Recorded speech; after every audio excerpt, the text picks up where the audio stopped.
Bienvenidos todos, espero que estéis bien. Vamos a compartir un rato comentando la actualización de las guías clínicas de poliquistosis del documento de consenso con la actualización 2020. Este es el índice de las guías que tenéis, a las que podéis acceder desde la página web de la SEN, en el grupo de trabajo, y estos son los puntos que trataremos en el día de hoy, no por este orden, pero así diagnóstico, asesoramiento genético, manejo de la hipertensión, enfermedad poliquística, neurismas, poliquistosis en la infancia y de forma más importante el tratamiento específico de la poliquistosis y la valoración de la rápida progresión. Estos dos temas son los que se explicarán con mayor profundidad porque son realmente los más novedosos. Y quería, antes de dar paso a Vanessa, quería compartir con vosotros, agradecer al grupo de trabajo de enfermedades renales hereditarias de la SEN y a todos los que nos habéis dado apoyo. Este documento de consenso fue compartido y muy comentado y discutido en una reunión en la Sociedad Española de Nefrología, en la reunión, y también a través de mail y de otros medios se ha compartido con vosotros, ¿no? Y muchas gracias por el feedback y sobre todo a los que han dedicado mucho tiempo a esto, como es, aquí podéis ver, pues Elizabeth Ars, Carmen Bernis, Gloria Fraga, Mónica Furlano, Víctor Martínez, Judith Martins, Alberto Ortiz, Vanessa Pérez, José Carlos Rodríguez, Laia Sanz y yo misma. Pues ya, sin más demora, voy a pasar a presentar a Vanessa Pérez de la Fundación Jiménez Díaz, que nos va a hablar de cómo definir la rápida progresión en la poliquistosis renal autosómica dominante. Bien. Buenas tardes, yo soy Vanessa Pérez, soy nefróloga de la Fundación Jiménez Díaz aquí en Madrid y yo os voy a hablar sobre los criterios de rápida progresión en la poliquistosis renal autosómica dominante. Esta es la indicación de tratamiento de tolvaptan de la EMA y en esta indicación dice que está indicado en pacientes adultos con poliquistosis renal autosómica dominante que tienen una enfermedad renal crónica desde estadios G1 hasta el G4 o sea, que se tienen que cumplir todos, que tengan una enfermedad que progrese rápidamente. Pero a pesar de que está indicado en rápida progresión, la EMA no especifica cómo vamos a distinguir o cómo vamos a identificar a estos pacientes que son rápidos progresadores. Para eso tenemos que conocer la historia natural de la enfermedad. La poliquistosis renal tiene una progresión en término medio de 6 décadas. En los estadios iniciales, pues los riñones van creciendo, van formando quistes, van poco a poco deformando la arquitectura renal y en esa etapa el filtrado glomerular se mantiene estable hasta que ya se ha deformado tanto la arquitectura renal y han crecido tanto los riñones que es cuando el filtrado cae, cuando ya está al final de la evolución. Entonces podríamos identificar de dos formas un rápido progresador. En esta etapa inicial en la que el filtrado está estable, pareciera que no es rápido progresador porque el filtrado está estable, pero sí que es rápido progresador porque está creciendo los riñones. Entonces, estos pacientes podríamos decir que tienen un riesgo o que podemos prever su progresión, a pesar de que ahora el filtrado esté estable. Y luego también otros pacientes que ya estoy viendo en esa etapa en la que el filtrado va cayendo, y esto sería otra forma de identificar rápidos progresadores, que veo que el filtrado va cayendo progresivamente. Estos factores de riesgo que he dicho antes, pues se han identificado muchos, que están todos en este esquema. Hay unos que tienen que ver con el medio ambiente, otros que tienen que ver con técnicas de imagen, clínicas, factores genéticos, pero lo más importante están indicados aquí en rojo, que serían el total kidney volume, que es el volumen renal total, el tamaño que tienen los riñones. Otro que es muy importante es el inicio de la hipertensión temprana, y dentro de los factores genéticos es muy importante que tengan una variante patogénica en el gen PKD1 y que esta variante sea truncante, o sea, que produzca una proteína truncante, que es decir, que no tenga función. Entonces son estos los tres factores principales que van a indicar el riesgo, aunque hay otros, pero estos son los más importantes. Entonces hay herramientas que utilizan estos factores que son los más importantes, y yo voy a hablar de dos herramientas. Una que utiliza el total kidney volume y otra herramienta que utiliza factores clínicos unidos a factores genéticos. La herramienta que usa el Total Kidney Volume es la clasificación de la Clínica Mayo, que esta clasificación tiene en cuenta el volumen renal ajustado a la altura del paciente y la edad, porque no es lo mismo que le midan 1000 mililitros los riñones a un paciente cuando este paciente mide 1,90 m o cuando mide 1,60 m. Y tampoco es lo mismo si el paciente tiene 20 años a que si tiene 50 años y le miden 1000 mililitros. Con lo cual, esta herramienta utiliza estos dos factores para establecer la progresión. Antes de continuar, recordar que esta herramienta está validada solamente para la poliquistosis renal de características típicas, es decir, esa poliquistosis que es difusa, que es igual en los dos riñones, que tiene quistes que aumentan la arquitectura renal como se ve aquí en la figura, pero esas poliquistosis que son focalizadas, que hay un riñón normal, el otro lleno de quistes, o que la mitad del riñón es normal y la otra mitad llena de quistes, son las atípicas, pues esta herramienta no está validada para eso. Pero bueno, el 95% de los pacientes tienen poliquistosis renales típicas, o sea que para la mayoría va a ser útil esta herramienta. Entonces, esta herramienta nos clasifica a los pacientes en 5 clases, desde la 1A hasta el 1E. Los últimos dos, que son el 1D y el 1E, van a ser claramente rápidos progresadores. Nada más de clasificar a los pacientes aquí, ya puedo decir que son rápidos progresadores porque sus riñones son muy grandes, teniendo en cuenta su altura y su edad. El 1C estaría como en el medio. Puede ser rápido progresador, pero necesita apoyo de otros factores de progresión para poder ser clasificado como un rápido progresador.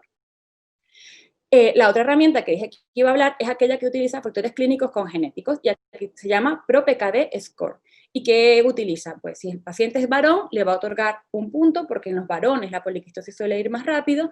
Si tiene hipertensión arterial diagnosticada antes de los 35 años, es decir, de inicio pronto, se le van a otorgar 2 puntos. Si hay un evento urológico, que puede ser una hematuria macroscópica o una infección quística, también antes de los 35 años, que es temprano, esto es de mal pronóstico, se le otorgan 2 puntos. Y en relación a los factores genéticos, si tiene una variante patogénica en PKD1, que es el gen PKD1, pues se otorgan 2 puntos, pero si esta variante es truncante, se le otorgan 4 puntos. Entonces, cuando se obtiene 6 o más de 6, se puede clasificar como un paciente de alto riesgo de progresión o rápido progresador. Entonces ya esas son las herramientas, pero ¿cómo se hace la evaluación de la rápida progresión? O sea, ¿cómo utilizo estas herramientas? Este es el algoritmo que se hizo en su momento por la EDTA, la ERBP, que es la European Renal Best Practice, y bueno, fue el que se hizo en su momento para poder hacer la selección de los pacientes que son rápidos progresadores. Sin embargo, estas guías quedaron obsoletas, dicho por la misma guía que puso en su página web que ya estas guías, porque posterior a la publicación hubo otro ensayo clínico que fue el REPRISE, y que ya habría que modificarla y que quedaron obsoletas. De hecho, ahora mismo, si lo buscas en la página web, no están estas guías. Entonces, como ha quedado obsoleto, pues nosotros traemos la modernidad. Hemos hecho un nuevo algoritmo que recoge todas las recomendaciones, incluidos los últimos ensayos clínicos. Entonces, bueno, decimos dejar de utilizar el algoritmo porque, dicho por ellos mismos, ha quedado obsoleto. Y por eso recomendamos pues no utilizarlo. Esto es el algoritmo que estamos proponiendo ahora en las nuevas guías de poliquistosis que hemos realizado, y que ahora en el transcurso de esta charla vamos a ir desglosando uno a uno para ver cómo lo podemos utilizar en la práctica clínica habitual. Y bueno, lo primero, como veis, es clasificar a los pacientes en función de la edad. Y hemos establecido un límite máximo de edad de 60 años, o sea, que a partir de 60 años consideramos que el paciente no va a ser subsidiario de tratamiento con tolvaptan. Pero ¿por qué hemos dicho 60 años? ¿De dónde sacamos este número? Bueno, los primeros ensayos clínicos fue el TEMPO 3-4, que en este se incluyeron pacientes hasta los 50 años, y por esto en estas guías de la EDTA se incluían pacientes entre 18 y 50 años, porque eran los que se habían incluido en el ensayo. Pero después vino el ensayo clínico REPRISE, en el que se incluyeron pacientes hasta 65 años. Este ensayo clínico, que tenía un primary endpoint de filtrado glomerular, fue el que permitió que se probara el tolvaptan en Estados Unidos. Y aquí se vio claramente cómo el tolvaptan era beneficioso comparado con placebo en el transcurso de un año.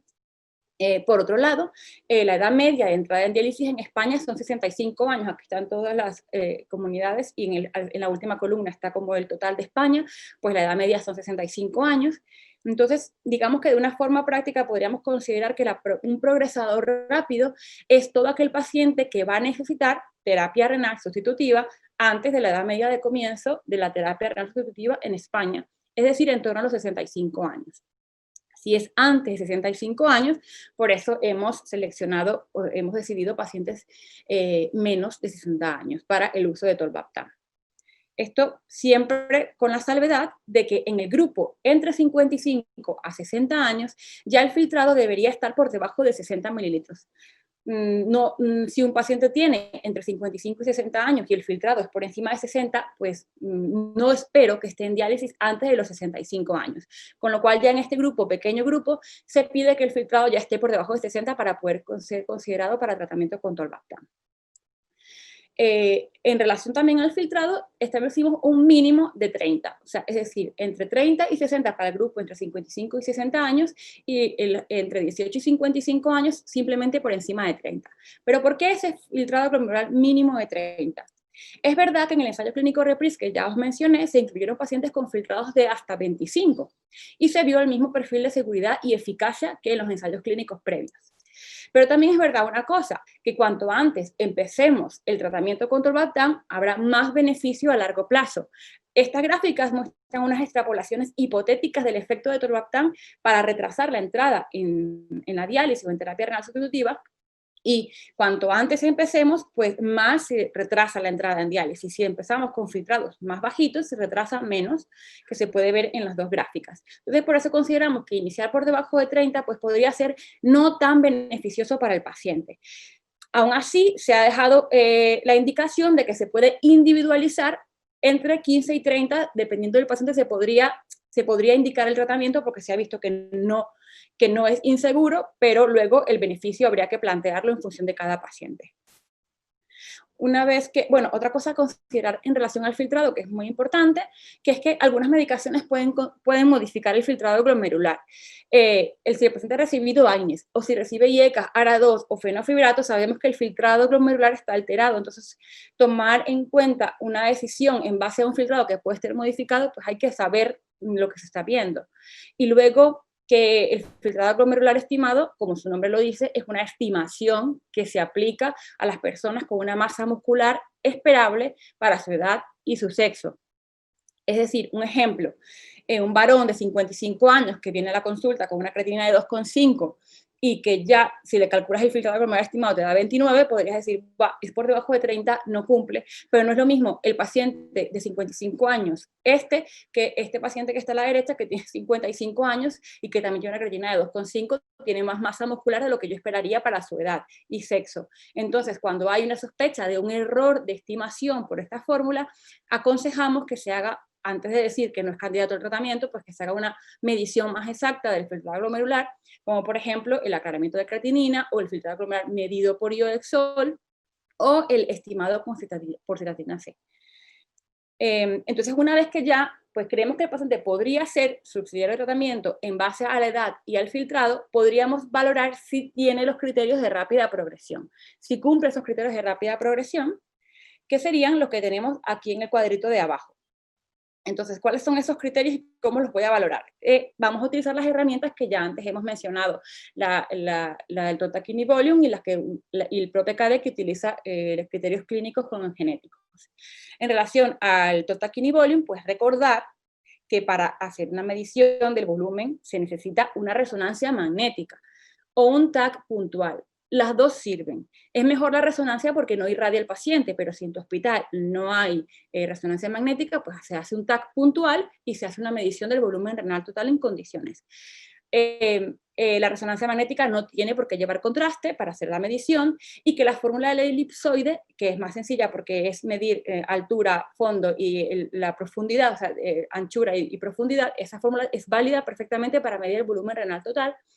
Y que recordar que también es válida solamente en las poliquitosis renales típicas. no se recomienda iniciar tratamiento en base a una ecografía. Si tengo un paciente que tiene poliquistosis y sus riñones miden más de 3 centímetros, es decir, son riñones grandes, y la edad es subsidiaria de tratamiento, según lo que hemos visto antes, pues hay que pedir una resonancia magnética o un TAC para hacer la medición del volumen renal total, y si no se puede, pues usar otro criterio de rápida progresión, pero no se puede utilizar el electrotaquiniboli. Como hemos dicho antes, pues ya clasificados como 1D y 1E son claramente rápidos progresadores, que sería el primer punto que tenemos aquí, y luego tenemos el 1C. ¿Qué pasa cuando es 1C? Hemos dicho antes que el 1C podría ser rápido progresador. En ese caso, pues tendría que apoyarse de otros factores de riesgo. ¿Y cuáles son esos factores de riesgo? Por ejemplo, si vemos que un paciente es 1C, pero ya está perdiendo filtrado y en los últimos 3 años ha perdido más de 3.5 mililitros por año, que esta es lo que corresponde a la disminución promedio de los pacientes que están clasificados como 1D, podría decir que este paciente es rápido progresador. ¿Y eso por qué? Porque una cosa es, recordar que el modelo predictivo de la Clínica Mayo es predictivo, como su nombre lo dice, me permite saber si en el futuro va a perder filtrado rápidamente. Pero una cosa es prever que perderá filtrado, y otra cosa es ver que pierde. Si ya yo veo que está perdiendo filtrado cada año, pues es rápido progresador, aunque sea 1C. Y el otro factor que puede acompañar al 1C, que podría apoyar, es que la mayoría de familiares estén en diálisis o en terapia sustitutiva antes de los 58 años, que es la edad media de terapia renal sustitutiva en Europa para la poliquistosis renal. Entonces puede ser o una o la otra. 1C más la disminución del filtrado o 1C más la mayoría de familiares en diálisis antes de los 58 años. Y esos serían los 2 puntos del volumen renal total de ese criterio de rápida progresión. Y si vamos al otro criterio de rápida progresión, que es el PRO-PKD, que podrás tener uno u otro, ya lo vamos a ver. Antes de continuar, quiero comentar una cosa. Como veis, los 2 puntos dentro del volumen renal total son que tenga 1D, 1E, y que tenga 1C más estos otros 2 factores.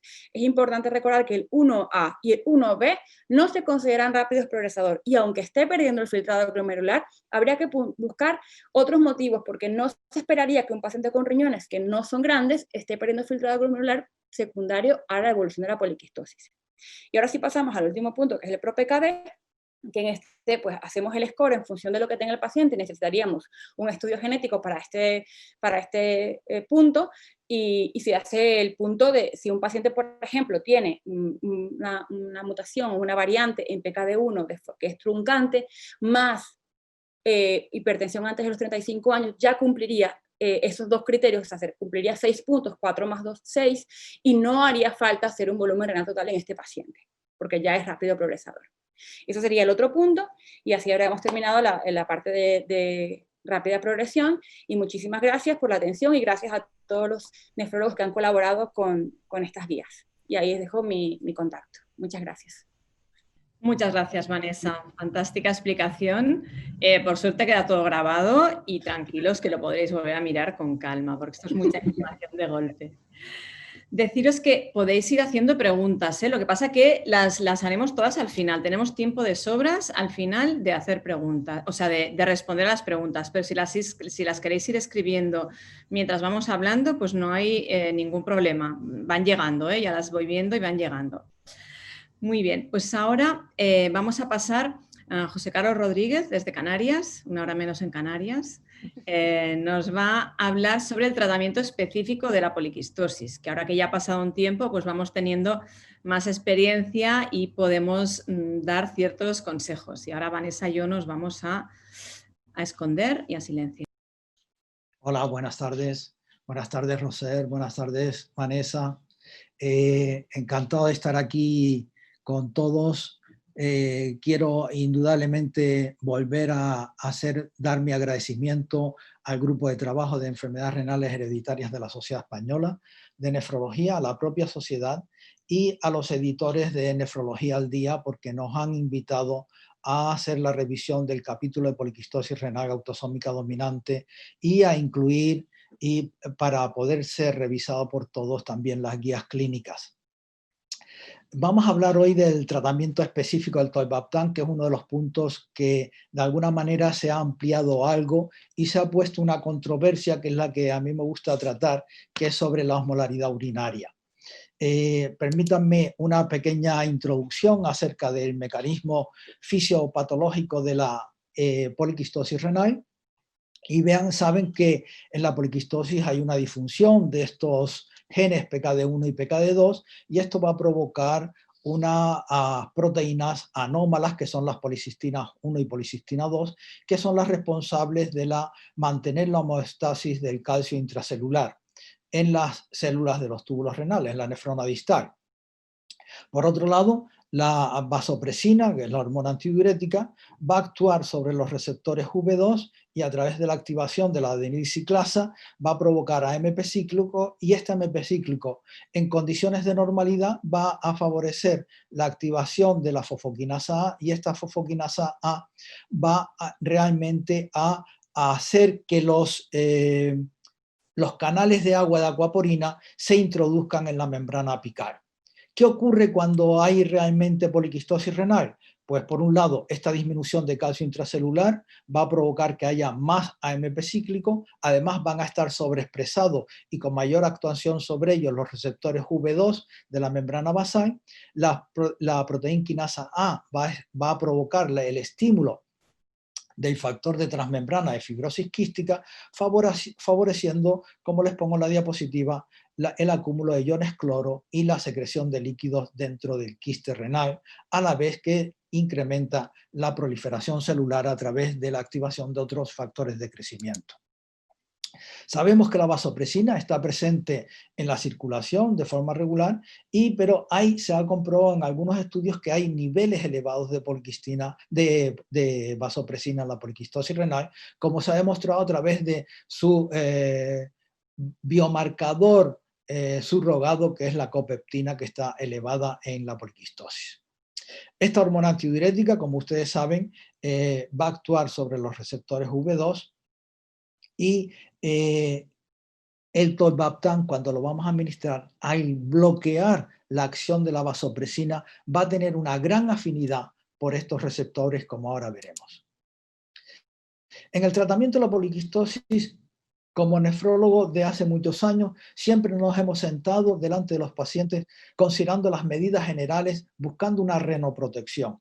Pero gracias a que en el año 2017 comenzamos a poder disponer de una sustancia como es el tolvaptan, el espectro del manejo y de la terapia de la poliquistosis renal ha cambiado. Recordarles de todas maneras que no debemos olvidar las medidas generales de la poliquistosis. El aumento de la ingesta hídrica, como se ha demostrado ya, y ahí les pongo una fórmula para calcular la cantidad de líquidos que debe tomar un paciente poliquístico en base a la osmolaridad urinaria. Normalmente se pide que sea por encima de 2 litros, y en algunos artículos llegan entre 3 y 3,5 litros al día. Restricción de la sal. Recientemente ha salido un artículo muy bonito, recién hecho, donde refiere a la sal como un mecanismo de progresión de la enfermedad. Luego, que significa que la restricción de la sal va a ser importante. Restricción de proteína, mantener un bicarbonato en condiciones normales de 22 milimoles, por encima de 22 milimoles, control del peso, control de los factores de riesgo, y sin olvidarnos de la restricción de fósforo en la dieta, sobre todo en aquellos alimentos que contienen aditivos, así como el control de la hiperuricemia.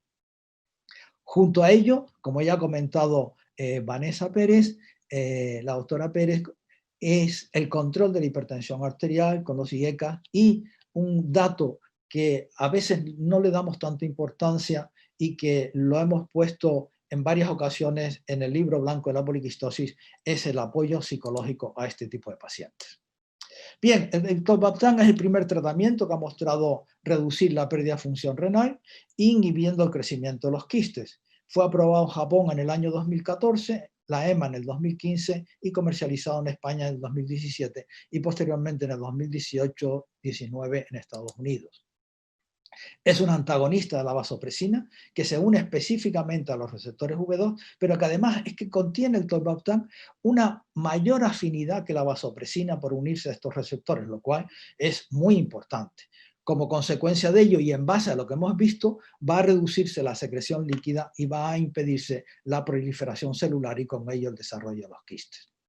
Esta diapositiva, que fue cedida por Otsuka, lo que trata de decir es que el tolvaptan va a bloquear los efectos de la vasopresina en el riñón, lo que va a impedir que se introduzcan estos canales de agua, estos canales de aquaporina en la membrana apical. De esta manera se va a traducir fundamentalmente en una alteración en la resorción de agua y como consecuencia de ello va a aparecer la acuaresis. Y este efecto acuarético es realmente la base fisiológica de los efectos del tolvaptan. El tolvaptan, esta ya se las he comentado, y va a promover la acuaresis, pero no nos debemos olvidar también, y eso lo hemos visto y lo hemos demostrado en todos aquellos pacientes que hemos estado tratando con tolvaptan. En estos momentos nosotros tenemos una experiencia con, ahora mismo están en activos 31 pacientes en tratamiento con tolvaptan, aunque 2 los hemos tenido que retirar y 8 o 10 que no han querido incluirse en el tratamiento por condiciones laborales, familiares o sociales. Pero no nos debemos olvidar que cuando nosotros comenzamos a administrar el tolvaptan va a sufrirse una reducción del filtrado glomerular con un incremento discreto de la creatinina plasmática. Y esto se debe precisamente al equilibrio glomerulotubular, que va a estar aumentando la vasoconstricción de la arteriola aferente, reduciendo la presión intraglomerular y el filtrado glomerular. Esto además conlleva a una pequeña reducción en la reabsorción de sodio en la nefrona distal. Pero tal como decía la doctora Vanessa Pérez anteriormente, debemos identificar para lograr un adecuado beneficio del tratamiento a aquellos pacientes que tienen una rápida progresión.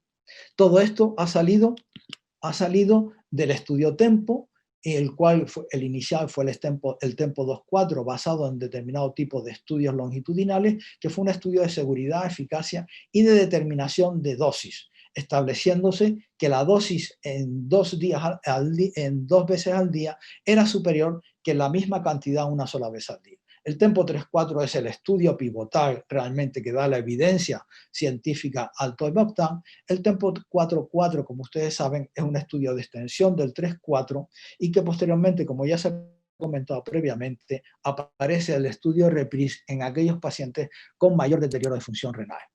Lo que ya comentó también la doctora Vanessa Pérez es que a pesar de que la EMA recomienda el uso del tolvaptan en la categoría 1 y 4 de la enfermedad renal, no especifica qué es lo que considera como rápida progresión. En nuestra experiencia y en la experiencia de lo que se dice también en todos los libros, en todos los artículos y la experiencia de otros autores, es tomarlo, se debe tragar sin masticar, acompañado de un vaso de agua y tomarse lo antes posible en el momento de levantarse. Y al menos 30 minutos antes debe tomarse en ayuno, antes del desayuno, porque interfiere sobre todo con la grasa que pueda contener los alimentos que nosotros tomemos en el desayuno. La segunda dosis debe ser 8 horas después y esta ya se puede tomar con o sin alimento, evitando tomarla lo antes posible, o sea, a 8 horas de la primera toma, con lo cual esta debe ser lo antes posible para evitar el pico nocturno del tolvaptan y con ello evitamos así la nicturia. Nosotros recomendamos comenzar en el fin de semana porque es donde el paciente va a notar este incremento en la acuaresis frente a otros días que tengan que ser en medio de la jornada laboral. El esquema de titulación va a ser de 45-15 miligramos, 45 al levantarse 15 miligramos, un total de 60 miligramos al día y en general se recomienda un intervalo antes de volver a escalar la dosis, un intervalo entre 1 y 4 semanas. Nosotros en general lo estamos haciendo con intervalos de 2 semanas y la verdad es que no hemos tenido ningún tipo de efecto adverso en cuanto al efecto adverso principal del tolvaptan, que es la hepatotoxicidad, hasta alcanzar la dosis máxima de 120 miligramos al día, 90 miligramos al desayuno y 30 miligramos en la tarde. ¿Cuál es el objetivo del tolvaptan? Bloquear la actividad lo más completa y permanentemente posible del receptor V2. Y con ello se mantiene un equilibrio hídrico adecuado. Hay que estar seguro de que las dosis elevadas no se toleran mal, porque eso indudablemente va a hacer que el paciente inmediatamente rechace el escalar la dosis, con lo cual no vamos a obtener todos los efectos que queremos nosotros obtener del tolvaptan. Por otro lado, con ello conlleva que los pacientes tienen que mantenerse con la dosis más alta tolerable. Y una vez que ya se consiga esa dosis más alta, dependiendo de la tolerancia de los pacientes, se podrá ajustar a la baja el tratamiento. Vean ahí cómo en las diferentes formas de presentación, cada comprimido tiene una presentación diferente, tanto los de 45 como los de 60, como los de 90, como los de 30 y los de 15 miligramos al día. La administración, como ya se ha comentado, ha de ser precoz, hay que identificar a los rápidos progresadores y encontramos que su mayor eficacia es en el primer año del tratamiento, sobre todo en lo que respecta al mantenimiento e incluso a la reducción del volumen renal total. Nosotros en algunos estudios que hemos hecho resonancia magnética al cabo de un año de tratamiento y encontramos una reducción del volumen renal total frente a la primera valoración. También con ello lleva que la mayor tasa de abandono, alrededor del 10%, ocurra en este primer año precisamente debido a aquellos pacientes que no aguantan ese grado de acuaresis. La monitorización durante el tratamiento, sabemos que la principal toxicidad y efecto adverso es la hepatotoxicidad, elevación de transaminasas, elevación de bilirrubina, y la evaluación de la analítica ha de ser al inicio del tratamiento, antes de iniciar el tratamiento, y luego mensualmente durante los primeros 18 meses y posteriormente cada 3 meses tras cumplir los 18 meses de tratamiento. Aquí, si vemos que hay alguna alteración en algún parámetro hepático, podemos hacer los análisis un poco antes o esperarnos al cabo del mes en el caso que esté en el primer año de tratamiento.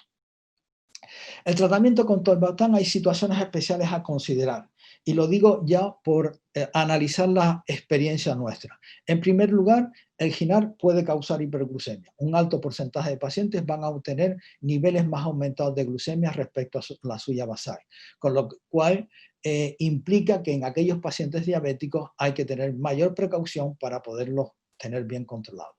En cuanto al ácido úrico, lo mismo. Va a ocurrir un incremento en los niveles de ácido úrico, pero sin embargo la gota es bastante rara. Nosotros no hemos tenido ningún paciente con gota. Sí tenemos bastantes pacientes con niveles de ácido úrico entre 6,5 y 9, pero realmente no hemos tenido ningún paciente con gota. Y luego tener en consideración los medicamentos que pueda tener acompañar al tratamiento del tolvaptan de ese tipo de pacientes, como son aquellos que sean inhibidores del citocromo 3A o inductores sustratos o la digoxina o fármacos que aumenten la concentración de sodio o los propios análogos de la vasopresina. En pediatría ya hay resultados con estudios positivos, hay un par de estudios y de publicaciones donde ya hay resultados positivos, pero queda por identificar los rangos de edad y dónde se puede obtener un mayor beneficio de tolvaptan.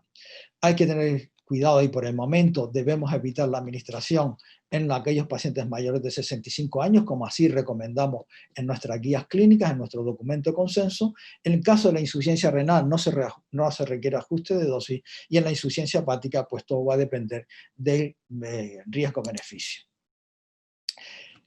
Yo antes de iniciar el tratamiento siempre me siento con el paciente y su familiar de forma individual para estar con ellos y explicarles y darle toda la información posible sobre lo que significa la toma de tolvaptan. Porque prefiero hacer y gastar ese tiempo inicialmente para evitar luego posteriormente malos entendidos. Explicarle los signos de alerta, los efectos secundarios, la necesidad de beber agua, el acceso al agua, el acceso a un cuarto de baño, a un toilet, y todo eso implica recomendarles siempre por la noche que cada vez que se levanten a orinar posteriormente tomen un vaso de agua. Necesidad en mujeres en época fértil de los control de anticonceptivos. En el caso de que la paciente pueda creer que está embarazada, inmediatamente suspenderlo y indudablemente evitar la lactancia materna. ¿Qué conclusiones de la eficacia de tolvaptan? Esto obtenido del estudio TEMPO 3-4 redujo el aumento del volumen renal en un 50% a los 3 años, el la aparición de eventos clínicos en un 14% y sobre todo un aspecto importante, la reducción del dolor. Nosotros, así como en Estados Unidos, muy importante este dolor y este parámetro, en España en muchas ocasiones no le damos tanta importancia, pero sin embargo, en todos los estudios el dolor, y ya cada vez más en España vamos dando más importancia a esas molestias y a ese dolor renal. El declive de la función renal fue de un 32%, mucho más lento que en aquellos pacientes frente a placebo. Y hasta tal punto que la pregunta es, ¿y cuál es la dosis óptima de tolvaptan que nosotros debemos administrar a nuestros pacientes? Pues eso está por definir. La dosis, se ha considerado que la osmolaridad urinaria puede ser un biomarcador. En base al sodio plasmático poder saber si el paciente mantiene una ingesta hídrica adecuada. Se ha tratado de utilizar los niveles de copectina como un marcador subrogado de los niveles de vasopresina en plasma como biomarcador. Y luego, indudablemente, los controles analíticos de ácido úrico, glucosa, filtrado glomerular y las pruebas de función hepática. Un aspecto importante es la osmolaridad urinaria que se toca en las guías. La dosis que conseguía mantener esa osmolaridad urinaria por debajo de 300, nosotros ese rango lo mantenemos tratando que sea por debajo de 280, como así lo muestran las guías, se muestran las guías. En la mayoría de los pacientes se definió como la dosis mínima eficaz. Y se ha sugerido que a la no protector del top. Fíjense en estos estudios de la fase 1 y 2 del TEMPO 2.4, donde se demostró que el régimen de administración de 15 miligramos 2 veces al día fue más eficaz que el de 30 miligramos una vez al día, como puede verse en este estudio, en el estudio 249. Y vean como en este estudio, en el 248, la dosis máxima era la que mantenía a lo largo del tiempo la osmolaridad urinaria más baja, lo cual significa que la dosis fraccionada de tolvaptan fueron más eficaces que la administración diaria única. Veanlo aquí de nuevo, como la dosis de 90-30 fue la que redujo la osmolaridad urinaria de forma importante, pero no solamente que la redujera, sino que la mantenía hasta la siguiente dosis de forma más regular y más mantenida. La mayoría de los sujetos indudablemente toleran la dosis de 45-15. El problema comienza a partir del escalado ahí. Y esos pacientes, aquellos que tienen una mejor función renal, van a tener una mayor supresión de la osmolaridad urinaria, es lógico, en respuesta al tratamiento con tolvaptan, pero eso les hace mucho más predispuestos a tener una mayor sensibilidad a los efectos adversos con la cuaresis. El protocolo de titulación del TEMPO 3.4 se diseñó precisamente para proporcionar, como le pongo en esta imagen, la inhibición más constante y completa de los receptores durante el tratamiento crónico. Vean este estudio de Debuis, cómo es cuando se define que la osmolaridad urinaria se correlaciona positivamente no solamente con la osmolaridad basal y el filtrado glomerular, sino también con la dosis de tolvaptan. Fíjense que este estudio es muy clave en el conocimiento de la relación entre el tolvaptan y la osmolaridad urinaria. En todos los brazos de tratamiento, los sujetos con mayor supresión de osmolaridad urinaria y mayor filtrado glomerular experimentaron una reducción significativa de los eventos clínicos propios de la poliquistosis renal, así como la progresión. Y para terminar, ya en las guías se les escribe, existe una controversia sobre titular la dosis, pero es importante que en esta webinar entiendan cuál es el punto clave de la osmolaridad urinaria, que a pesar de todo lo que se ha escrito, seguimos teniendo que tener una constante entre lo que es la tolerancia a la osmolaridad urinaria y el propio tratamiento con tolvaptan. Y una vez que se alcanza la osmolaridad urinaria por debajo de 300, por debajo de 280, como se escribe en las guías, cuando esto se alcanza, no haría falta, en teoría, seguir escalando dosis, pero dependiendo de los movimientos de la osmolaridad urinaria con la siguiente dosis y la tolerancia del paciente. Luego, el objetivo del tratamiento con tolvaptan es inhibir la acción de la vasopresina sobre los receptores de forma continuada. Y si es importante, si al aumentar la dosis se consigue disminuir la osmolaridad urinaria, esto implica que la dosis anterior para bloquear a los receptores no estaba siendo la adecuada. los receptores no estaban bloqueados completamente. Y el principal argumento a favor de ajustar la dosis va a ser la tolerancia clínica, sobre todo al efecto acuarético, que es el efecto más llamativo para el paciente. Nosotros vamos controlando los efectos fundamentalmente de la hepatotoxicidad, pero para el paciente el principal efecto va a ser la acuaresis y la nicturia. Luego, en este sentido, la discusión de la magnitud de los síntomas con el paciente es lo que podría orientarnos también al ajuste de la dosis. Para resumir, existe controversia acerca de titular la dosis de tolvaptan en función de la osmolaridad urinaria. Si al aumentar la dosis se consigue reducir más la osmolaridad urinaria, implica que los receptores V2 no estaban lo suficientemente bloqueados.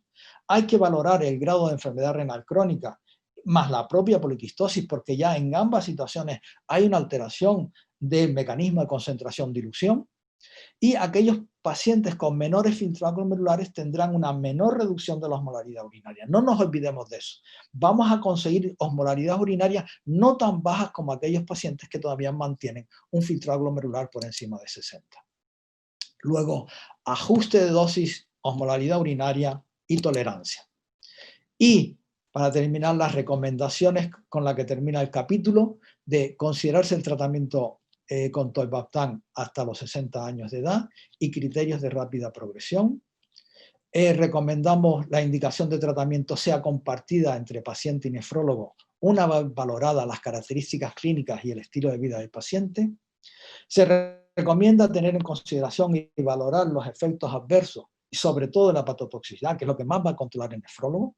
Se recomienda iniciar el tratamiento con tolvaptan con 45 miligramos en la mañana y 15, 8 horas más tarde, tratando de que esa dosis primera de la mañana sea lo antes posible para impedir que la segunda dosis se tome más tarde y tratando de evitar así el pico nocturno de tolvaptan. Y se recomienda evaluar la osmolaridad urinaria en la primera orina de la mañana al inicio y seguimiento del tratamiento del paciente con tolvaptan para confirmar también el cumplimiento terapéutico y eficacia del mismo.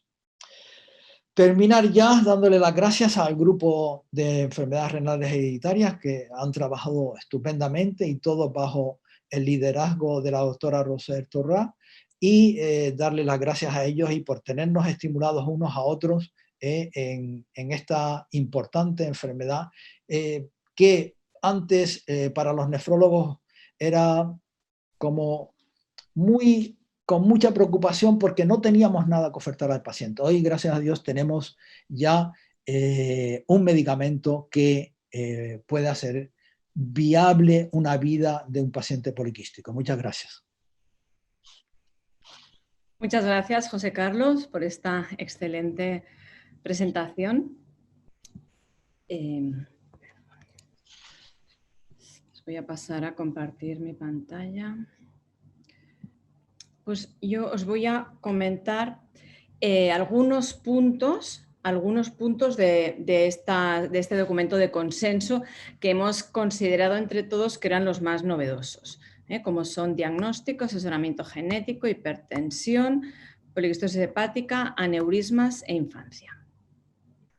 En cuanto al diagnóstico, consideramos que se debe aconsejar a un paciente que tiene poliquistosis que informe a sus familiares de primer grado sobre el riesgo de padecer la enfermedad y debe ofrecerse el despistaje de la misma. Ya veis que son palabras aconsejar y ofrecerse, que quiere decir que lo tenemos que hacer y siempre hay que hacerlo, pero nunca obligar, obviamente, la libertad del paciente por delante de todo, pero sí informarles bien y facilitarles el acceso al diagnóstico. En cuanto al diagnóstico genético, desde que empezamos las guías, digamos, desde la primera versión, pues se ha ido evolucionando y actualmente se hace por Next Generation Sequencing, ya sea pues, paneles de genes, normalmente suele ser. Si el resultado es negativo, se tiene que hacer un MLPA, que es para detectar grandes deleciones o duplicaciones, que en un 4% de los casos pueden tenerlos y puede que no se vea por NGS, aunque generalmente se ve. En conjunto, la sensibilidad del diagnóstico genético es bastante alta, del 88 al 94%. O sea, la gran mayoría de casos se consiguen identificar. Hay unas situaciones concretas en las que indicamos el el diagnóstico, como es un donante vivo potencial en el que haya dudas razonables de que pueda tener la enfermedad. En pacientes sin antecedentes familiares, o sea, casos esporádicos, en algunos es súper claro que es una poliquistosis, pero en otros hay hallazgos radiológicos atípicos, hay afectación demasiado leve o tienen afectaciones extrarrenales atípicas. Y algunas veces, pues como no tenemos ni idea de no hay familia, no sabemos cómo ha ido, pues bueno, nos ayuda saber si es PKD1, PKD2, si la mutación es truncante o no truncante. Esto por sí solo no es que sea muy útil, ¿no? Porque hay una variabilidad importante, pero en general pues es peor PKD1 que PKD2 y truncante que no truncante, ¿no? Entonces, bueno, aunque es peligroso hacer un pronóstico con esto, pues delante de una persona joven con poliquistosis que quieres aportar el máximo de información, pues no está mal hacerlo. Luego, pacientes con un inicio muy precoz de la enfermedad, o sea, niños que tienen estas formas muy infrecuentes de afectación que ya intraútero se ven riñones hiperecogénicos o con quistes y tal, ¿no? Que se parece un poco a la poliquistosis recesiva. En muchos de estos casos hay más de una mutación, ya sea en el gen de la poliquistosis o en otros genes. Entonces, es importante estudiarlo de cara a todo, a manejo, a tratamiento y a consejo genético para los padres. También, obviamente, es imprescindible tener un diagnóstico genético cuando se quiere ofrecer un diagnóstico genético preimplantacional o prenatal, que luego veremos en qué consiste. Finalmente, cuando las características, aunque sea una nefropatía familiar autosómica dominante con quistes, si hay aspectos que no cuadran con una poliquistosis autosómica dominante, pues también estaría indicado hacer el estudio genético. Vaya por delante que si el estudio genético fuese tan fácil como pedir una creatinina, pues se lo pediríamos a todos. De hecho, yo a la práctica es la única enfermedad en la que de momento, por volumen y porque a veces está tan claro lo que es una poliquistosis y que no me va a aportar nada, no lo pedimos, pero en un futuro probablemente lo pediremos a todos. De momento no estamos ahí. ¿Qué es el asesoramiento genético? Porque es algo a lo que tienen derecho todos los pacientes con una enfermedad hereditaria. Pues es un proceso destinado a informar es la palabra clave, a una persona sobre las consecuencias que tiene para él o para su descendencia los resultados de un análisis genético y las ventajas y riesgos para asesorarlo en relación a las alternativas que hay derivadas de ese análisis. Por ejemplo, ante el diagnóstico de poliquistosis renal hay que explicarle qué opciones tiene de cara a tener hijos. Una opción es no hacer nada y asumir el 50% de probabilidades de tener un hijo afectado. Pues hay quien a esto le parece bien, pues respetable.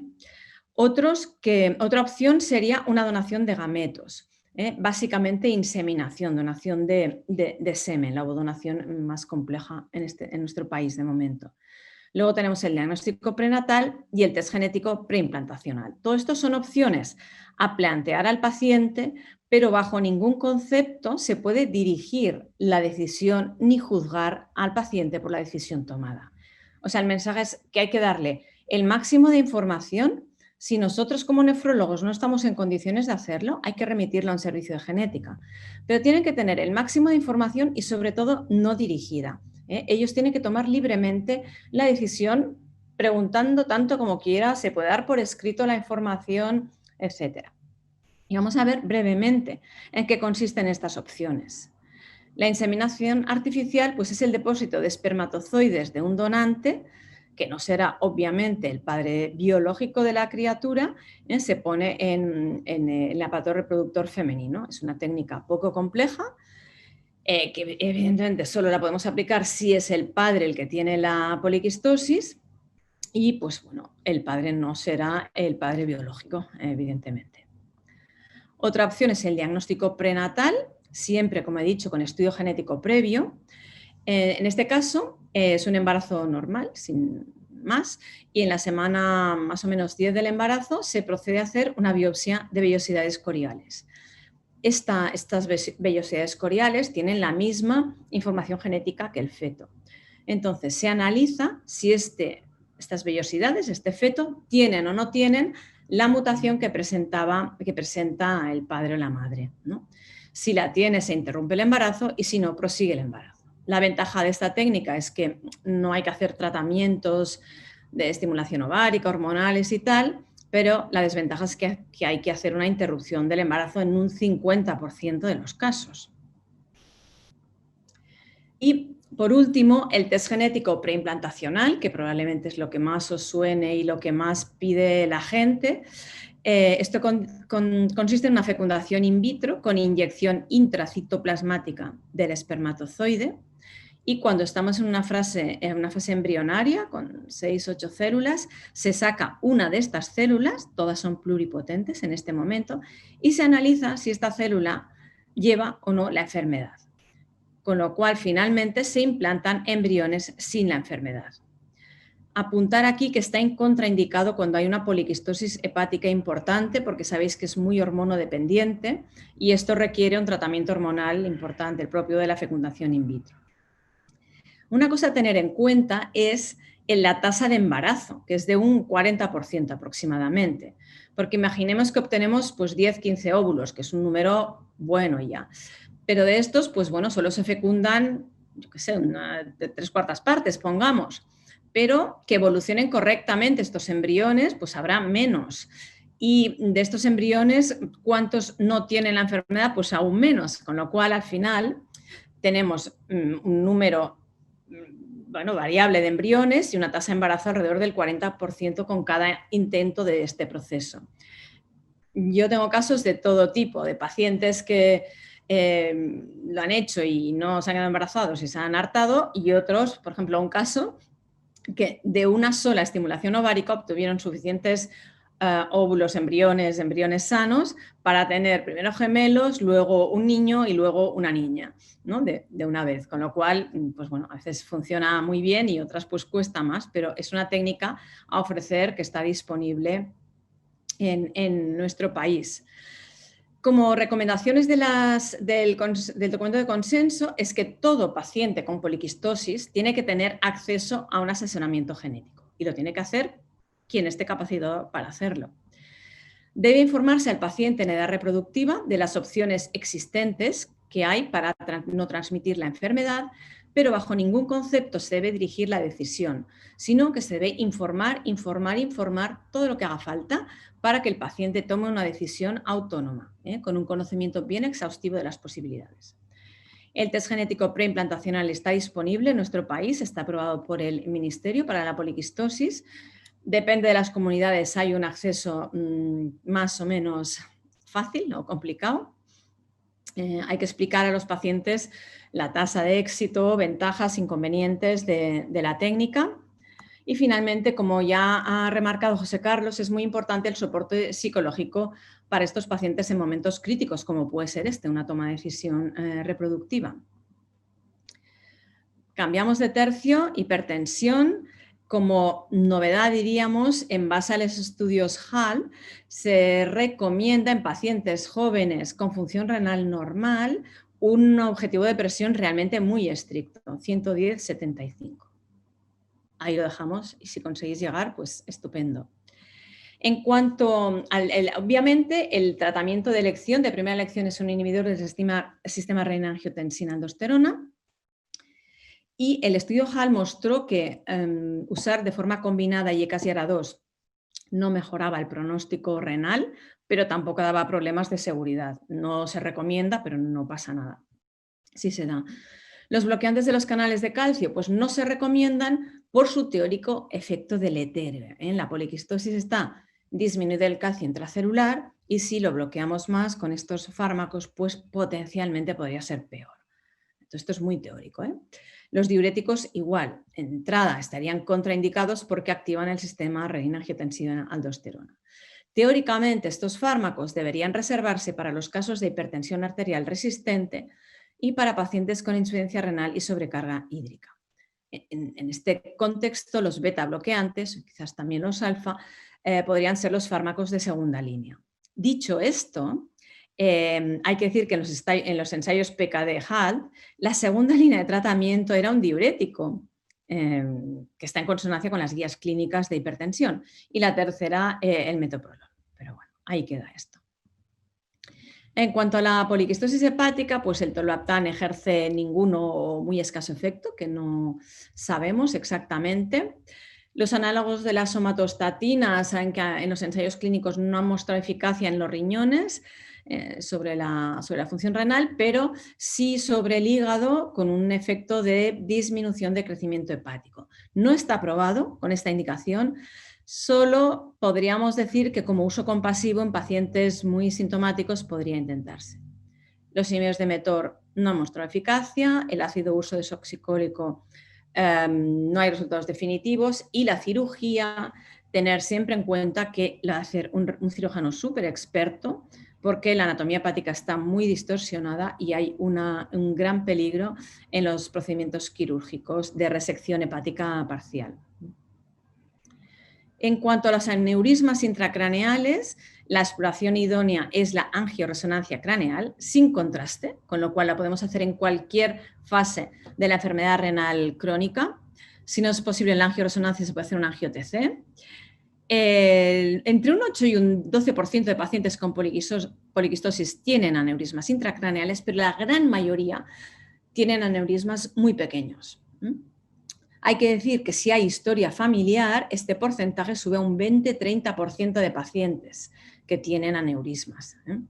Entonces, ¿cuándo lo indicamos? Pues hasta ahora lo que decimos es cuando hay historia familiar, síntomas sugestivos de aneurisma, un trabajo o una actividad en la que la pérdida de conciencia pueda ser letal, ansiedad por parte del paciente, cada vez saben más, les explicamos más, tienen más información y pueden manifestar su deseo de que se lo miren. No es nada agresivo, es fácil de mirar, el coste de la angioresonancia cada vez es menor, o sea, se podría mirar perfectamente. Y luego queda esta indicación que es preparación para una cirugía electiva mayor. Esto hay consenso internacional en este término, pero bueno, el trasplante sería una cirugía electiva mayor, ¿no? Entonces, ¿lo tenemos que hacer antes del trasplante? Bueno, pues aquí no hay consenso y lo dejamos a vuestra libre elección de momento. Finalmente, bueno, el tratamiento de un aneurisma craneal, lógicamente, se debe abordar en un contexto multidisciplinar y tener en cuenta que el que no tenga un aneurisma intracraneal, un paciente con riesgo, por ejemplo, no que tenga una historia familiar, no quiere decir que no lo va a tener en un futuro, con lo cual hay que repetirlo al cabo de unos 5 años, más o menos. Y en cuanto a la infancia, seguimos diciendo que el cribado de poliquistosis en los niños, en los niños de los padres afectos, no está recomendado, no hay un tratamiento y la enfermedad suele ser asintomática, pero sí que hay que tomarles la presión y si tienen hipertensión, desde luego, entonces sí mirarlo. Insisto aquí en algo que digo siempre, que las series pediátricas están muy sesgadas porque son niños más afectados de lo habitual, con lo cual el porcentaje de hipertensión y de microalbuminuria que presentan es superior a la que tienen nuestros adultos jóvenes. En realidad, que un niño tenga problemas o tenga síntomas por poliquistosis es súper infrecuente. Tenemos que considerar que es una enfermedad de adulto que muy rara vez da problemas en la edad pediátrica. Esa excepción que he dicho de niños que nacen con mucha afectación, obviamente esto es como si fuese casi otra enfermedad. Desde luego que deben seguirlo los nefrólogos pediátricos. Cualquier niño con una enfermedad sintomática lo debe seguir un nefrólogo pediátrico, si no, no hace falta que el pediatra le tome la presión cuando vaya al pediatra es suficiente. Finalmente, si son hipertensos, también los IECA sería el fármaco de elección y no se aconseja en la edad pediátrica la evaluación rutinaria de las manifestaciones extrarrenales. Son prácticamente inexistentes o si las hay no tienen ninguna relevancia. Finalmente, agradecer de nuevo a todo el grupo, pero especialmente quería agradecer a los miembros de la SEN. Esto pues, se expuso a opinión pública y han habido bastantes participaciones, a destacar el grupo de Granada, liderado por el doctor Esteban, Eduardo Parra, Francisco Roca, Jonay Pantoja, Ramón Saracho, entre otros, han colaborado a que todo esto fuese mejor, yo creo, ¿no? La opinión de todos, pues, y esto no se queda aquí, lo iremos actualizando y contamos con la colaboración de todos. Y dicho esto, y dar las gracias a Otsuka por la maquetación de las guías que tenéis colgadas en la página web de la SEN, en el grupo de trabajo de enfermedades renales hereditarias, esto está ahí colgado, y por colaborar en este webinar, no en el contenido, que quede claro, ¿eh? Y ahora vamos a pasar a las preguntas, que habéis mandado bastantes preguntas, a ver si Vanessa y José Carlos se ponen en modo visible. Y os voy a comentar preguntas. A ver. Por ejemplo, preguntan para Vanessa, pregunta Maggie, si no tenemos resonancia con el TAC, ¿tendría que ser con contraste o sin para medir el volumen renal? También podría ser sin contraste, ¿no, Rosé? Yo creo que realmente el TAC puede servir perfectamente para medirlo. No se hace habitualmente porque la resonancia pues no irradia, pero si lo que tienes es un TAC, con un contraste se podría medir. Correcto.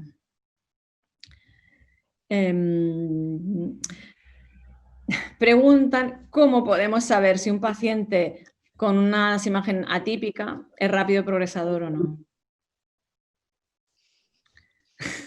Vanessa, todo tuyo. Yo también me hago esas preguntas en la consulta muchas veces, pero cuando tú tienes un paciente con una poliquistosis atípica, pues piensas por qué, ¿no? Porque si tiene una mutación que está causando que tenga poliquistosis, ¿por qué va a tener en una parte del riñón y en la otra? O sea, tú esperarías que tuviese una poliquistosis difusa. Entonces podría ser que tenga un mosaicismo, que algunas células tengan la mutación y otras no, y por eso sea una causa. Entonces, entiendo esta pregunta. De hecho, yo en el americano de hace 2 años que yo fui, se hizo la misma pregunta y creo que no había un consenso de cómo definirlo. Podría ser un mosaicismo, pero bueno, entiendes que si tiene una poliquistosis atípica no tendría por qué ser rápido progresador, porque hay una parte del riñón que está conservada y que esa parte pues no va a progresar, porque lo que daña el riñón son los quistes y que va como desestructurando, y si hay una parte del riñón que está estructurada y que está bien, pues no tendría por qué comportarse como un rápido progresador. Por supuesto que habrá algunas excepciones, pero bueno, tienes una parte del riñón que está conservada, ¿no? Pero la duda, déjame preguntarte, Roser, la duda sería, este tipo de pacientes, si es rápido progresador con una poliquistosis renal autosómica dominante atípica, fuera rápido progresador, ¿estaría indicado el tratamiento? Bueno, es que para empezar es muy difícil decir que lo es rápido progresador. Pasa que a veces lo de atípico, si consideramos, por ejemplo, atípico, que un riñón sea más grande que el otro, mucho más grande, esto no lo veo tan atípico. O sea, atípico realmente son aquellos que se aleja bastante de una poliquistosis, que uno de los riñones al menos, o parte de un riñón, se aleja mucho. Que esto es bastante poco habitual. Realmente los atípicos son poco habituales. Ver que los riñones están rotados, que uno es más grande que el otro, que uno tiene quistes muy grandes y el otro no. Yo esto no lo interpretaría tanto como atípico. Entonces, no, yo tengo algún paciente con 19 centímetros de un riñón y un volumen grande, y luego el otro riñón, pues que tiene 8 centímetros. ¿Entiendes? Claro, ¿ahí qué haces? Probablemente está perdiendo ese riñón ya de 8 centímetros. Ya no tiene casi función renal. Pero ese otro riñón que tiene 19 centímetros, no lo sé. Ya, o sea que a ese riñón pequeño le ha pasado algo que no es poliquistosis. Claro. Es raro todo esto, claro. También pasa, por ejemplo, cuando tienes una nefrectomía, que también puedes tener una nefrectomía porque el paciente tiene hidronefrosis, aunque los dos eran poliquistosis difusos, vamos, que eran típicos, le quitas uno y ¿cómo haces ahí? ¿Cómo le aplicas clínica Mayo si tiene un solo riñón? Entonces yo a veces lo que hago un poco para darme la idea es que digo, bueno, si este mide 300, más o menos el otro me diría igual porque eran difusos, y hago un poco como para hacerme una idea en mi cabeza de que eso lo he hecho alguna vez, vamos. Sí, a mí me parece súper lícito, porque claro, ya es otra historia, que esto ya no es atípico, es que le falta un riñón, claro. Ya sabemos que era igual por los dos lados, ¿no? Vale. Hay varias preguntas que hacen referencia a esto. Al tema de que en tratamiento con tolvaptan se asustan o nos asustamos cuando baja la función renal. Entonces, ¿qué hacemos? Déjame decir una cosa. Primero, porque es algo o sea, estos pacientes son rápidos progresadores, con lo cual la función renal va para abajo, muy rápido generalmente. Claro, el tolvaptan enlentece un poco, teóricamente 1 mililitro al año. O sea, no es que detenga este deterioro. Y ahora ya paso la pelota a José Carlos. Pues ahí primero tenemos que recordar que hemos considerado que el tolvaptán también tiene un efecto hemodinámico sobre la presión intraglomerular y lo que comentaba antes sobre la alteración del feedback glomerulotubular. Esto va a implicar, con una vasoconstricción de la arteriola aferente, va a implicar que el filtrado glomerular va a bajar. ¿Cuánto se considera? Pues en lo que he podido revisar por ahí, lo que yo actúo, lo que nosotros hacemos es fundamentalmente permitir entre un 5 y un 10% de caída. Cuando es más de caída, lo que hacemos es valorar claramente si hay alguna otra causa que esté provocando ese deterioro de función renal, ya sea por la propia progresión de la enfermedad o porque ya sea porque hay algún efecto de la medicación antihipertensiva que está repercutiendo sobre el funcionamiento renal, etc. Pero normalmente permitimos entre un 5 y un 10%, nos quedamos tranquilos. Cuando es más del 20%, ya empezamos a un poco a estar extrañados y a revisar otras causas de posible caída del filtrado glomerular. Vale, gracias. Preguntan, Vanessa, ¿por qué no usamos la eco para el volumen renal total para definir si un paciente es rápido progresador? Porque es inespecífico, o sea, es decir, es difícil medir. De hecho, cuando el riñón mide más de 16 no cabe ni siquiera en el campo del ecógrafo. Entonces, es allí cuando es necesario hacer una medición, digamos, más exacta de la función renal y también, digo, del volumen renal. Y luego también depende de cada persona que lo vea, de cada observador, con lo cual para que sea más objetivo es necesario que sea una resonancia para que se mida de forma objetiva, vamos. El volumen renal. De hecho, lo podríamos usar, la eco, para riñones que no son muy grandes. Con esos sí que lo podemos medir bastante bien, se puede hacer la forma del elipsoide y ahorramos el hacer la resonancia, ¿no? Porque si por eco nos sale una clase mayor A o B, pues ya no hace falta que vayamos más para allá. Pero realmente esos riñones grandes, que son los que tienen indicación de tratamiento, no nos van a caber en la eco y se miden fatal. José. Nosotros tenemos una ecografista aquí dedicada a ello y vamos a publicar un trabajo ahora de correlación entre el volumen de resonancia magnética y ecografía de alta resolución. Y la verdad es que tenemos una R bastante buena. También es verdad que la ecografía lo hace exclusivamente la misma persona siempre. O sea, no hay ningún otro observador de la ecografía. Y bueno, ya publicaremos el trabajo a ver, pero la correlación es bastante buena.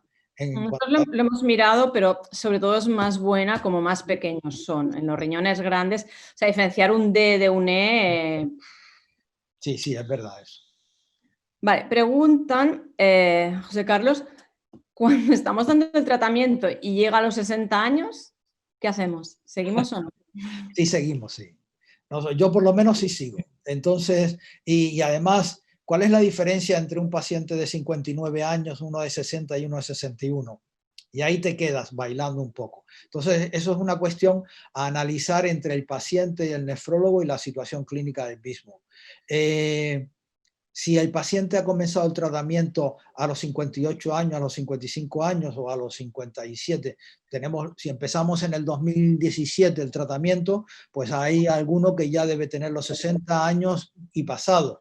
Ese paciente está siguiendo con el tratamiento porque además hemos conseguido mantener el funcionamiento renal o que caiga mucho más lentamente que lo que en teoría tendría que caer.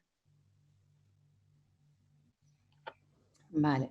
Preguntan también sobre esto que se ha dicho últimamente de añadir hidroclorotiazida. El grupo de Holanda lo presentó en la ETA y bueno, si tenemos alguna experiencia o qué creemos. En teoría, todo lo que se ha revisado y que revisamos para el capítulo se dice que se deben evitar el uso de diuréticos. Sin embargo, el uso de la hidroclorotiazida ha sido capaz de frenar la cuaresis en algunos pacientes. Pero eso son en un estudio exclusivamente que no está demostrado. Falta realmente demostrarlo claramente, porque no está del todo confirmado. Solamente se ha obtenido un estudio y parece que los resultados en ese aspecto son buenos, que frenan la cuaresis, pero no se sabe muy bien el mecanismo. Vale, preguntan a partir de qué edad creemos que los niños deben mirarse. La verdad que esto es muy difícil de decir, ¿eh? Yo particularmente suelo decir que una vez llegan pues, a los 16, 18, 20 años, no es crítico la fecha exacta, lógicamente, pues da igual 17 que 19, ¿no? Un poco también, yo les digo a los padres, ver cuando ellos creen, porque a veces a esta edad los chicos o las chicas están, que igual un diagnóstico así pues les cae muy mal. Bueno, valorarlo un poco junto con los padres, ¿eh? Pero yo diría que entre los 16 y los 20, más o menos, o a partir de los 18 que ellos mismos puedan decidir, también sería, de hecho es la opción más internacional a partir de los 18. Sí, en eso estoy de acuerdo contigo también, que hay que recordarles a todos que en estos niños lo que hay que hacer es fundamentalmente mirar la presión arterial, como has dicho tú, y además con mapa, porque vamos a encontrar en el mapa de 24 horas cifras de presión arterial normales, pero en el límite alto de la normalidad. Y además, estos niños, por el mero hecho de tener poliquistosis, van a tener ya desde muy temprano una alteración del mecanismo de concentración de dilución urinaria, con lo cual es posible que eso nos pueda identificar a ese tipo de pacientes que en corto periodo de tiempo empecemos a vigilarlo ya directamente. Hay una pregunta interesante. Un paciente que le tratan con tolvaptan, le hacen una resonancia al cabo de un tiempo, disminuye el volumen y el estudio genético resulta que es GANAP, que no es una poliquistosis. Hombre, estrictamente no se tendría que dar. O sea, que haya un efecto, el efecto antisecretor que haya actuado de forma inespecífica como patología quística que es, sí, pero la fisiopatología teóricamente es distinta y no estaría dentro de la indicación. Esto no quiere decir que no puede ser que sea. Sabes que a mí me pasó lo mismo en mi hospital. Hubo un paciente que tenía criterios de rápida progresión y cuando hicimos el estudio genético no se encontró variante ni en PKD1 ni en PKD2. No sabíamos en cuál. En mi hospital todavía no se puede hacer GANAP. Entonces puede ser GANAP o puede ser cualquier otra cosa que no sepamos todavía. Y estuvimos pensando si había indicación de ponerle o no, porque tiene claramente rápida progresión. Y es verdad que en el ensayo clínico no se hizo, o sea, no se incluyeron pacientes solamente PKD1 o PKD2. Allí había pacientes simplemente con los criterios de volumen renal. O sea, es decir, que en teoría allí también habían pacientes que no eran PKD1 y PKD2 y en teoría también les fue beneficioso, porque no solamente es el efecto que tiene sobre el cilio primario y sobre la poliquistina 1 y poliquistina 2, también es el efecto que decían antes de producir un efecto hemodinámico como hacen los IECAS y ARA2, que puede hacer que también ese efecto sea beneficioso a largo plazo. O sea que podría ser también, o sea, es decir, no está claro, pero nosotros llegamos como a esa conclusión en mi hospital, de que podría ser también beneficioso por los ensayos clínicos. Sí. A ver, preguntan sobre los efectos adversos del tolvaptan a nivel hepático. ¿Alguna experiencia con receptores de trasplante hepático? O sea, entiendo que se refieren a dar tolvaptan a pacientes trasplantados hepáticos. Dudo mucho que a los hepatólogos les haga mucha gracia esto, pero no sé, que yo sepa, no habría. Bueno, yo no sé nada. O sea, son pacientes poliquísticos trasplantados de hígado que aún mantienen los riñones y función renal normal. Yo esto sí que tengo pacientes trasplantados solo de hígado por poliquistosis hepática masiva con función renal normal. Hay que decir también que es poco habitual esto, porque cuando a un paciente lo trasplantas de hígado y no trasplantas de riñón, quiere decir que realmente a nivel renal raro que sea un rápido progresador, porque si no, esperarías un poco o vamos, lo acabas trasplantado de los dos órganos, ¿no? Pero bueno, no sé, así sobre el papel diría que un trasplantado... Yo creo que esa es la respuesta. Yo creo que esa es la respuesta. Ya, pero esto se refería a algún caso concreto. Habría que hablar con los trasplantadores, con los hepatólogos, a ver qué dicen. Pregunta Vanessa si se nos ocurren más criterios o más ideas de rápida progresión. yo creo que todos los factores que se han identificado como de rápida progresión estaban en el esquema este que dije y yo intento trabajar sobre la gran mayoría que puedo, es decir, los factores ambientales, pues intento decirle que coman sin sal, que beban mucho líquido. Bueno, en el tolvaptan ya no hace falta decírselo, pero si no están con tolvaptan, pues que beban suficiente agua aún sin tener sed. O sea, son criterios que tú intentas. No fumar, también se ha demostrado que puede mejorar la progresión de la enfermedad. Controlar la tensión de forma adecuada y tener, si se pueden obtener los valores de 110, 75 que tú mencionabas, pues obtenerlos. O sea, es decir, yo creo que se puede intentar actuar sobre todos los factores que tú creas que puedan influir en la progresión. Lo de la cafeína, que mucha gente, algunos pacientes me lo preguntan porque lo leen en internet, que eso realmente no se ha podido hacer un ensayo que demuestre claramente que tomar café pues aumente la progresión, pero teóricamente aumenta el AMP cíclico y el AMP cíclico está relacionado con digamos, la disregulación que tiene la célula, entonces se le sugiere que no abuse del café, pero no se ha podido demostrar en ningún ensayo. O sea, son factores que mostré en el esquema que todos se han visto, pero que es difícil seleccionar uno en específico. De todos esos se han seleccionado los que ya hemos dicho, que son como los más importantes. Vale. Preguntan a qué edad en pacientes con riesgo se les miraría la presencia de aneurismas. Pues esto es un poco peliagudo porque no se correlaciona para nada con la gravedad de la enfermedad. O sea, yo he visto pacientes diagnosticados de poliquistosis por una hemorragia supraaneuroidea con 20 y pocos años. Pues desgracia, no en edad pediátrica, pero a partir de los 18-20 años ya se puede mirar esto. José Carlos, preguntan si la glicemia basal alterada o diabetes tras el inicio del tolvaptan es motivo para reducir dosis o retirar fármaco. No, en absoluto. No, lo único que tenemos que hacer es controlar la glucemia y si tenemos que dar un hipoglucemiante, pues le daremos el hipoglucemiante, ya sea metformina, que además en teoría por su mecanismo patogénico parece intervenir sobre el mecanismo fisiopatológico de la progresión de la enfermedad poliquística y nosotros lo que hacemos es darle, si son diabéticos y están descontrolados, le ajustamos más la medicación y si es la primera vez, le iniciamos tratamiento antidiabético. Pero bajo ningún concepto suspendemos o reducimos tolvaptan. Aquí nos dan una ayudita el doctor Borrego que nos comenta que en el estudio que presentó Bart, el holandés, que con hidroclorotiazida dice que deterioraba la función renal de forma significativa, aunque esto lo guardaron para una diapositiva al final que no comentaron. Ahí queda, ¿eh? Vale.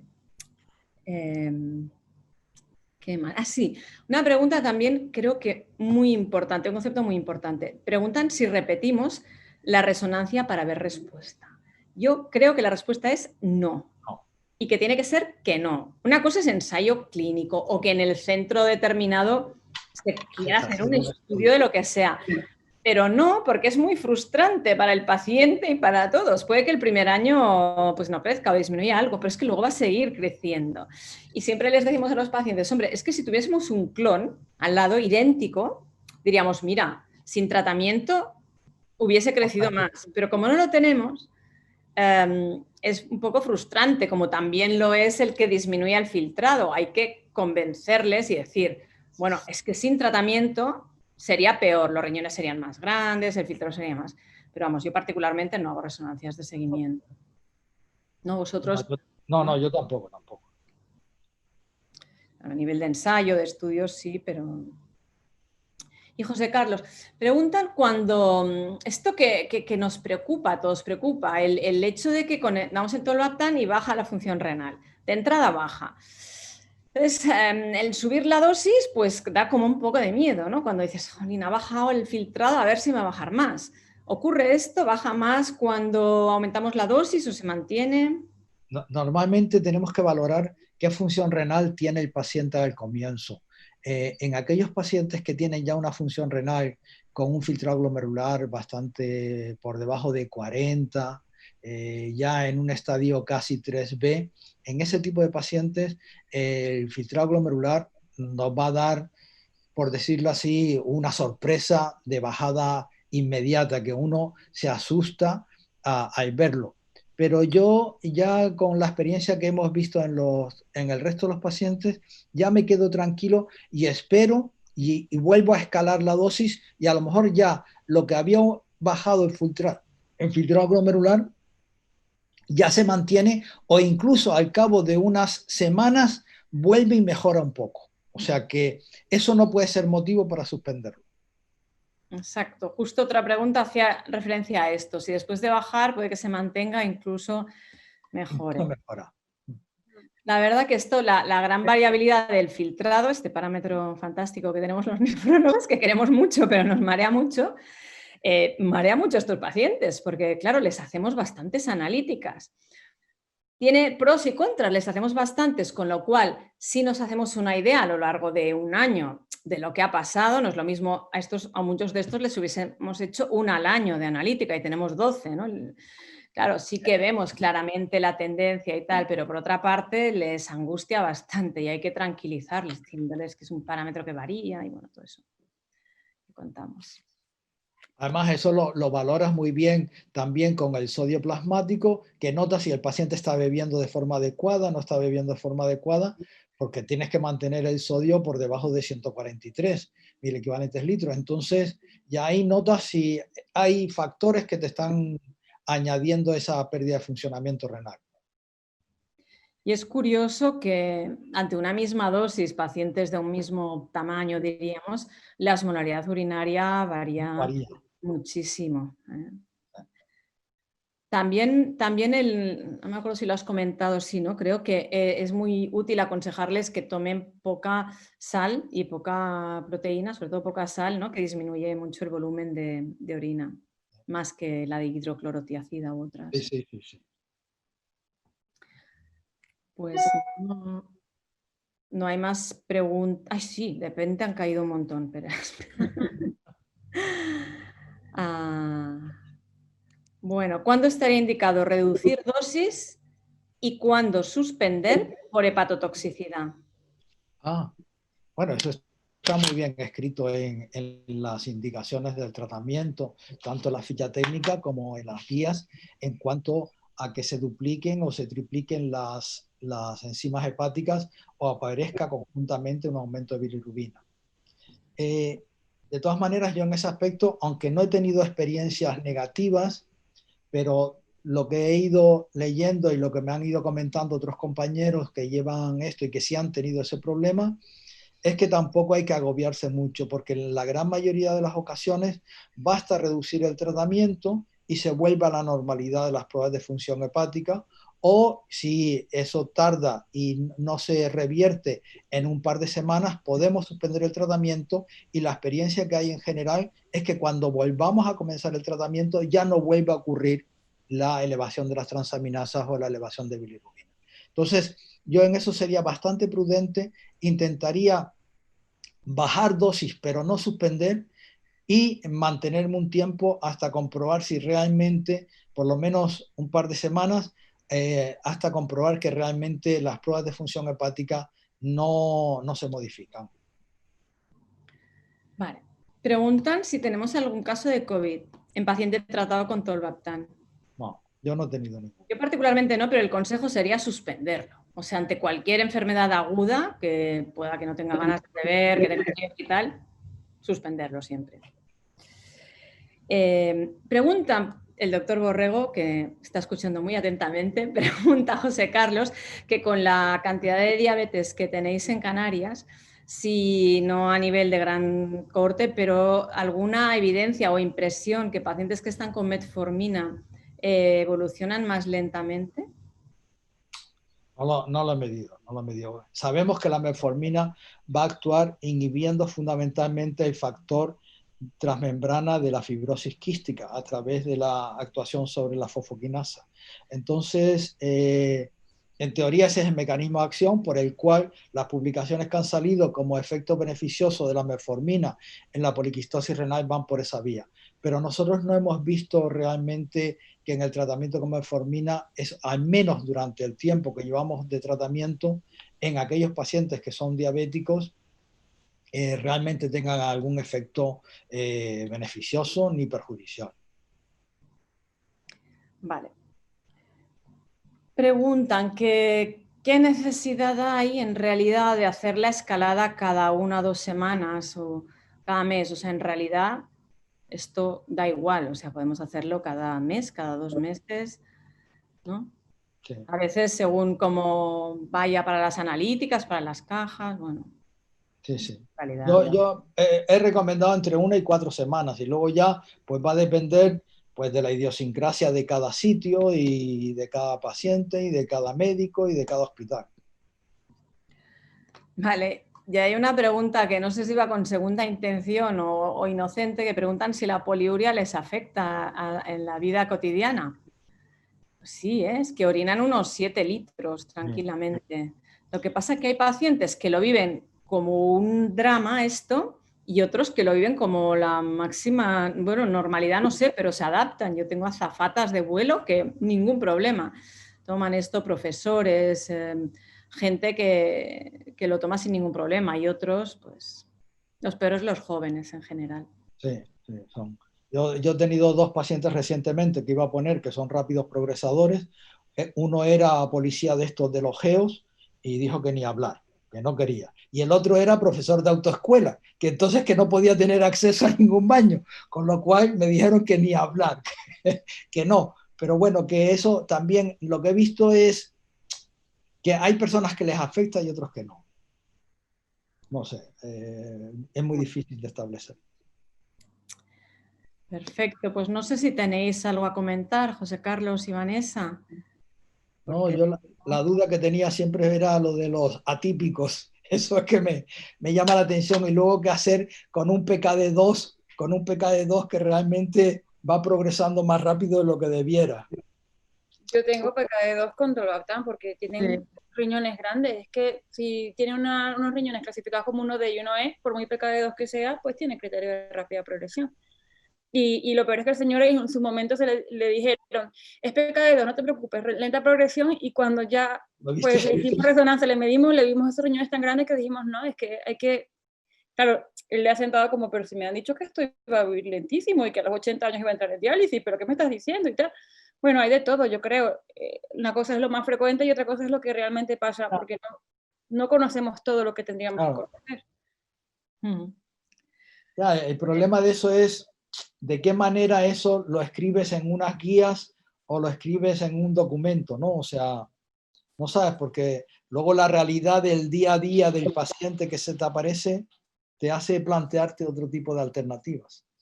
No sé, Roser, ¿qué dices? No, que el sentido común es importantísimo. O sea, la verdad que, igual que decimos a los pacientes con el consejo genético, el asesoramiento genético, que hay que tener información para tomar una decisión, pues lo mismo nosotros, ¿no? Estando bien informados y entendiendo bien el tema, pues tampoco es tan fácil cometer grandes errores, ¿eh? No, yo creo que... Sí. Aquí ha caído alguna pregunta más, es que vienen como a bolus. Secundino Cigarrán, nuestro amigo Secundino, dice que tiene 2 casos de COVID tratados con tolvaptan, pero la sintomatología muy leve, han estado confinados, no suspendió el tolvaptan, no han tenido alteraciones ni en el filtrado ni alteraciones hepáticas. Yo supongo que todo depende del nivel, ¿no? Estos COVID tan light, tan asintomáticos, pues no hace falta. Yo, por ejemplo, en mi hospital, no sé cómo habéis hecho vosotros, pero en el momento que se declaró la alerta, que no podían venir las personas al hospital, a menos que fuese algo urgente, pues yo, como no podía hacer analíticas mensuales, les dije que suspendíamos temporalmente el fármaco y excepto los que ya estaban en la fase de cada 3 meses analíticas, los que estaban en fase de cada mes, si no se podían hacer analíticas, pues no tomaban el fármaco por seguridad. Y hubo unos que estuvieron 3 meses o así sin tomar el fármaco hasta que ya se pudo hacer analíticas y ya pudimos retomar todo igual. Es que de otra forma era a lo mejor exponerlos a venir al hospital a una analítica que podía esperar. Nosotros tomamos esa decisión y ya después con el tiempo pues parece que es lo que la mayoría de los hospitales han hecho y lo que se recomendó un poco, pero lo tomamos al principio sin saber qué hacer. Y luego yo decía, ¿y cómo hago para reiniciarles? ¿A qué dosis? Y tampoco estaba nada escrito de a qué dosis le reiniciaba, si volvía a hacer la escalada, Y al final ellos mismos me decían, por favor, no empecemos otra vez de la dosis mínima, ponme la dosis máxima otra vez. Y eso es lo que hice y lo toleraron bien. O sea, yo empecé otra vez con la dosis máxima, los que estaban en dosis máxima, y ellos me decían, sin problema, lo he tolerado perfectamente. Bueno, supongo que tenéis también la experiencia que el cambio o sea, la diferencia tremenda es de no tomarlo a tomarlo. Pero de tomar una dosis a otra, Y no hay mucha mucha diferencia. En la serie esta alemana, que tienen como 500 pacientes o así, el volumen de orina aumenta poquísimo de dosis en dosis.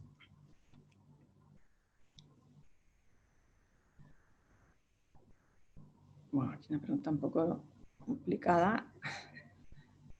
En un estudio se publicó que cuando se ajusta la progresión al volumen renal desaparece la influencia del PKD. Bueno, del gen, entiendo que quiere decir con del PKD. Lo que lleva al deterioro renal es el ritmo de crecimiento renal con independencia del PKD. Exacto, esto te lo iba a comentar cuando has dicho, Vanessa, lo de PKD2.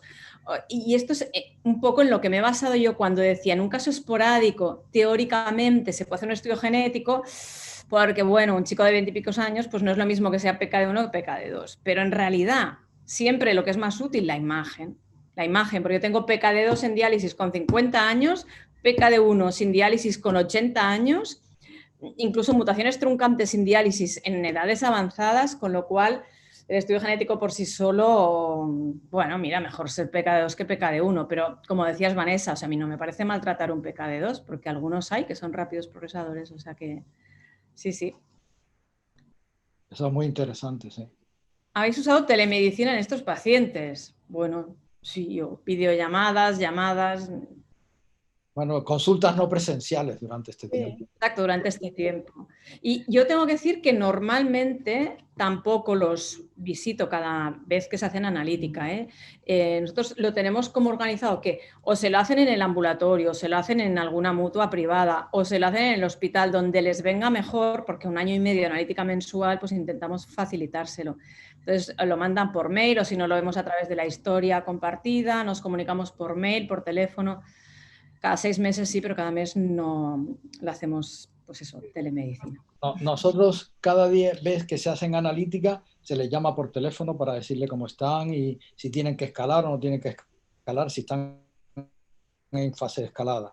Si no, se les llama por teléfono, están ustedes muy bien, están bien, no hay ningún problema. Pero normalmente el ritmo de consulta es cada 6 a 8 meses aproximadamente. Muy bien, pues ya son las 7:30 pasadas. Yo creo que nada, agradecer a todos la súper activa participación y saber que esto va a quedar colgado en la web de la SEN, o sea que ahí queda, vais a detectar todos los errores que hemos hecho hablando y las meteduras de pata, o sea que ser condescendientes. Que tengáis una buena tarde y gracias a todos. Gracias a todos. Gracias. Venga. Adiós. Adiós. Hasta luego. Adiós.